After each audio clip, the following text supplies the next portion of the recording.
네, 앞서도 또 다뤘던 뉴스 이야기입니다. 화이자 백신의 이슈로 인해서 증시부터 또 피해주들까지 이제는 기나긴 터널을 빠져나올 수 있을까에 대해서 오늘은 자세히 이야기를 해보려고 하는데요. 화이자가 코로나19 백신 효과가 90% 이상이다라는 이 소식으로 오늘 시장이 들썩이는 건데 관련 내용이 좀 어떻게 될까요? 자세히 전해주시죠. 네, 앵커님도 마스크 쓰기 싫으시죠? 맞습니다. 네. 답답하잖아요. 네, 답답하고 죽겠습니다. 네. 이제 거의 뭐 생활처럼 됐던 부분들이 이제 좀 변하지 않을까라는 관점 쪽에서 오늘 희소식이 들려왔다고 봐야 될 것 같고요. 그러다 보니까 이제 화이자와 독일의 바이오엔테크가 같이 공동 연구 개발로 한 결과가 이제 나오기 시작하면서 기대감이 이제 올라가고 있는 상황들인데 일단 백신 효과가 90%라고 합니다. 이 수치는 일단 보통 전문가들이 얘기하는 수치 한 최소한 75%는 넘어야 된다라고 하는 수치가 충족된 그 이상이라고 봐야 될 것 같고요.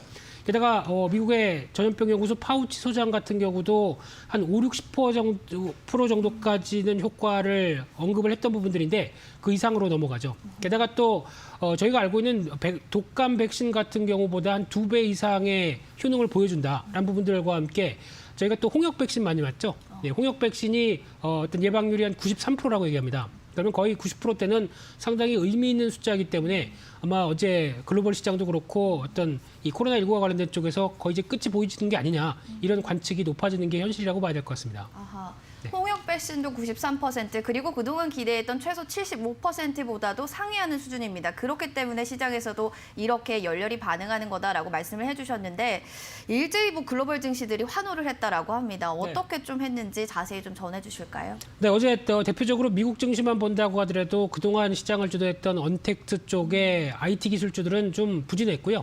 오히려 이제 컨택트라고 하는 대표적으로 코로나19 때문에 피해를 봤었던 경기 민감주나 뭐 항공 여행, 카지노 이런 크루즈까지 이런 종목들이 오히려 강하게 반응을 했다고 봐야 될 것 같고요.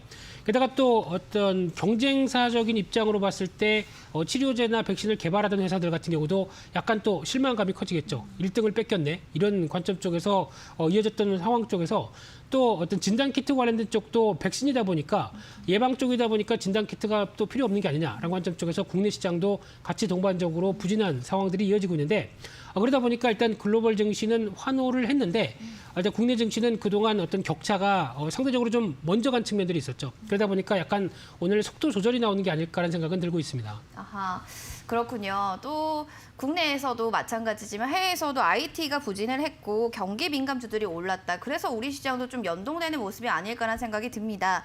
일단 바이든 당선인은 이런 말을 했는데요. 백신 보급에는 이제 좀 시간이 그래도 걸릴 것이다라는 이야기를 했는데 그렇게 되면 기대감이 좀 축소되는 게 아닐까라는 생각도 듭니다. 네, 시장에서는 좀 어떻게 볼까요? 이제 무엇보다 지금 인체에 들어가는 약물이나 어떤 여러 가지 신약 같은 경우는 가장 중요한 게 안정성입니다. 그러다 보니까 이 안정성을 확인하는 시간이 조금 더 필요하다는 입장들이 계속 나오고 있는 상황들이고요. 그러다 보니까 지금 이제 바로 FDA 승인을 신청을 하겠다는 부분들도 화이자 입장 쪽에서는 약간 좀 유보를 하면서 좀 더 안정성을 챙기겠다는 얘기가 나오고 있고요. 그러다 보니까 일단 적어도 한 2개월 정도는 안정성을 확보하는 데이터가 좀 필요한 게 아니냐라는 얘기가 나오고 있고요. 마찬가지로 바이든 당선인이나 아니면 이제 영국의 총리 같은 경우도 존슨 총리도 지금 하는 얘기가 경계감을 늦추면 안 된다. 왜냐하면 지금 미국이나 유럽 같은 경우는 미국은 한 2차 대유행 그리고 유럽은 한 3차 대유행까지 나오면서 나날이 확진자가 커가는 상황들인데 이 부분만 믿고 좀 안심을 했다가 또 유행이 걷잡을 수 없이 더 커지다 보니까 이에 따른 부담감이 어떻게 보면 또 방역 쪽이나 어떤 비용들이 더 커질 수밖에 없겠죠. 그렇기 때문에 지금 긴장을 늦추지 말자라는 관점들이 상당히 높은데 하지만 이번에 소식과 함께 조금 더 눈길이 가는 부분들은 이제 글로벌 각국들이 이 백신을 확보하기 위해서 약간 눈치 작전, 그래서 얼마만큼 확보할 것이냐라는 여러 가지 얘기들이 조금씩 더 나오기 시작하면서 어떤 지금 이제 화이자뿐만 아니라 이런 어떤 백신도 또 하나의 어떤 화두거리가 되고 어떻게 보면 전쟁이 될 수도 있겠다라는 쪽에서 경쟁은 좀 치열해질 수 있겠다라는 쪽도 눈여겨보셔야 될 것 같습니다. 아하, 일단은 장기간 안정성에 대한 중요함이 있는 것 같습니다. 따라서 안정성과 효용이 아직 입증 입증되지 않았다는 것에 대한 이야기로 좀 해석이 될 것 같은데요. 하지만 백신에 대한 전쟁은 있을 것이다라는 이야기도 덧붙여 주셨습니다. 자, 그렇다면요. 오늘 뭐 국내 화이자 직접적인 수혜를 받는 관련주들은 뭐 줄줄이 상한가를 갔더라고요. 대한과학도 역시나 상한가를 갔는데 이런 상승세가 계속 좀 지속이 될 수 있을까요? 뭐 연말까지 기대를 해볼 수 있을까? 이런 거 궁금하거든요. 네, 솔직히 또 화이자 관련주, 화이자 테마주라고 해서 실체를 좀 확인해 보면은 솔직히 실체가 없는 것도 있습니다. 아, 그런가요? 예, 그렇기 때문에 좀 주의는 하셔야 될 것 같고요. 대표적으로 KPX 생명과학 같은 경우도 일단 지금 화이자에 장기 독점 공급한다라는 관련된 뉴스와 함께 국내 최초로 항생체 중간체 개발을 성공해서 이를 화이자에 납품하다 보니까 화이자 관련주로 엮이는데 이게 어떤 이번에 백신과 관련된 쪽으로 연결되는지는 아직 잘 모르겠습니다. 그러다 보니까 좀 더 확인이 필요할 걸로 보여지고 있고요. 또 제일약품 같은 경우도 좀 이상하지만 한국 화이자제약 부사장 출신이랍니다. 그거와 주가가 무슨 상관입니까? 네, 그와 함께 또 화이자 제품을 판매한다. 이것도 또 무슨 소리인지 잘 모르겠는데 그러다 보니까 같이 또 영향은 받는다고 봐야 될 것 같고요.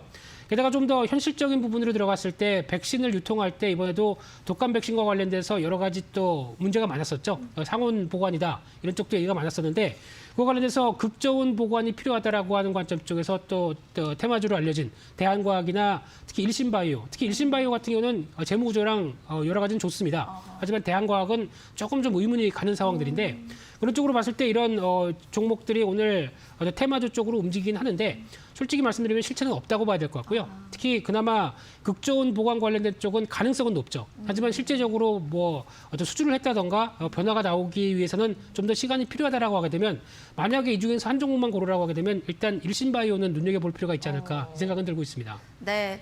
일단 화이자와 직접적으로 연관관계가 있는지 관련 테마주 안에서 옥석가리기가 필요할 것 같습니다. 일단 실체가 없는 기업들도 있다라고 하는데 일신바이오 쪽으로는 아주 긍정적인 이야기를 내비쳐 주셨네요. 이어서 또 살펴보겠습니다. 코로나19의 뭐 반사이익을 받는 뭐 관련주, 오히려 피해주 이렇게 섹터를 크게 나눌 수가 있는데 더 매력적인 섹터 전문가님 시점에서는 어떤 부분이 될까요? 네, 삶을 살면서도 마찬가지겠지만 주식을 하면서도 어떤 이분법적인 사고로만 딱 돼가는 건 별로 안 좋습니다. 아, 그렇죠. 네, 맞습니다. 이거에 피해면 이건 수혜고 뭐 이런 쪽이 아니라 일단 큰 그림상에서 여러 가지 트레이딩의 영역들을 한번 살펴볼 필요가 있다고 생각 들고 있는데요. 먼저 컨택트주 같은 경우는 오늘 강하게 반응했다고 하더라도 주가가 더 양봉식으로 즉 계속 주가가 못 갑니다. 그렇다는 이유는 일단 밑에서 샀던 차익 매물도 나올 거고요. 게다가 이게 이제 효과가 나오면서 이제 우리가 직접 피부적으로 느낄 수 있는 백신을 맞기까지는 시간이 더 걸리겠죠. 그러다 보니까 아직까지는 기대감이 살짝 앞섰다는 관점 쪽에서 오늘 이제 윗꼬리가 길게 달리는 모습들이 좀 나온다라고 봐야 될 것 같고요. 그러다 보니까 추격 매수는 하지 않으셨으면 하는 바람으로 조금 며칠 적어도 기다리게 되면 다시 매수 자리가 나오지 않을까로 바라보는 게 좋다고 봐야 될 것 같고요. 또 이제 언택트 같은 경우는 일단 대표적인 흐름들이 그 전부터 어떤 모바일이나 온라인 쪽은 성장하고 있었습니다. 그러다가 코로나19로 인해서 좀 더 어떤 성장폭이 가속화된 부분들이 있기 때문에 그런 부분까지 감안하게 되면 이 가속화되는 부분들이 다시 원점으로 돌아온다고 볼 수 있지만은 여전히 성장세입니다. 그렇기 때문에 일단 그동안에 좀 비쌌던 부분에 대한 차익 매물이 나온다라고 하게 되면 지금부터 가격 메리트가 또 나왔을 때는 오히려 저점 매수 가능한 흐름이라고 보셔야 될 것 같고요. 그런 어떤 기준을 맞춰가시면서 가격과 함께 비교를 해가시면서 또 싸다라고 하게 되면 충분히 또 대응을 할 수 있는 영역은 나온다고 봐야 될 것 같습니다. 네, 일단은 뭐 컨택트 안에서는 추격 매수 현재는 좀 자제를 권고해 주셨고요. 또 언택트 안에서는 저점 매수 가능한 또 부분이 될 거다라면서 가격 메리트 있는 종목에 대해서 이야기를 해주셨습니다.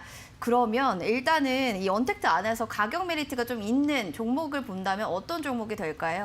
네, 언택트보다 이제 컨택트 쪽에서, 그러니까 좀 쉽게 말씀드리면은 일단 지금 코로나19 때문에 약간 피해를 봤는데 시장에서 그렇게 알려지지 않은 종목 중에 한 종목을 살짝 말씀을 드리게 되면요, 네. 클래시스라는 종목이 있습니다. 클래시스. 네, 혹시 이 회사 피부과 쪽에서 관심 많으시죠? 네, 피부 미용 네. 기기로 알려져 있는 회사인데 이쪽에 회사 같은 경우 일단 가장 중요한 게 그동안 이제 국내 뭐 에스테틱 샵이나 이런 쪽으로 어떤 미용 기기 쪽을 계속 확보해 나가다가 또 해외 쪽으로도 2016년부터 진출을 했는데 해외 쪽은 일단 좀 막히는 분위기죠. 코로나19가 워낙 유행이 되다 보니까 해외 영업의 기회가 살짝 좀 줄어들다 보니까 아무래도 또 국내도 마찬가지겠죠. 거리두기 운동 때문에 아무래도 영향을 받았던 부분들이 있다고 하게 되면 이 부분이 어느 정도 좀 해소되게 되기 시작하게 되면 주가도 영향을 끼치지 않을까. 또 실적도 변화가 나오지 않을까라는 쪽에서 바라보고 있는 상황들인데요.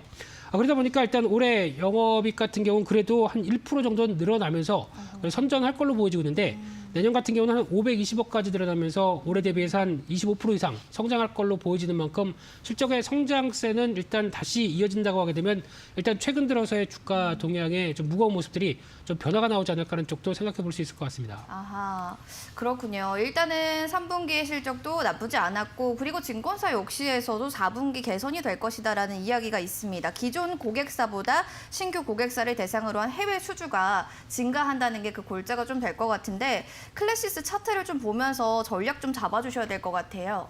네, 일단 지금 클래시스 같은 경우 일단 최근에 주가 동향을 일단 보시게 되면은 거의 뭐 횡보세입니다. 한 단계 레벨업을 시도했고 단기적으로 많이 빠졌다라는 상황 쪽에서 일단 박스권 흐름들을 계속 이어가고 있는 상황들인데 그러다 보니까 지금 가장 중요한 부분들은 일단 지금 직전 고점대에 매물은 있다고 하더라도 여전히 어느 정도 좀 잊혀진 코로나 피해주다라는 관점으로 보게 되면 한 단계 레벨업은 시도될 가능성이 높다고 봐야 될 것 같고요.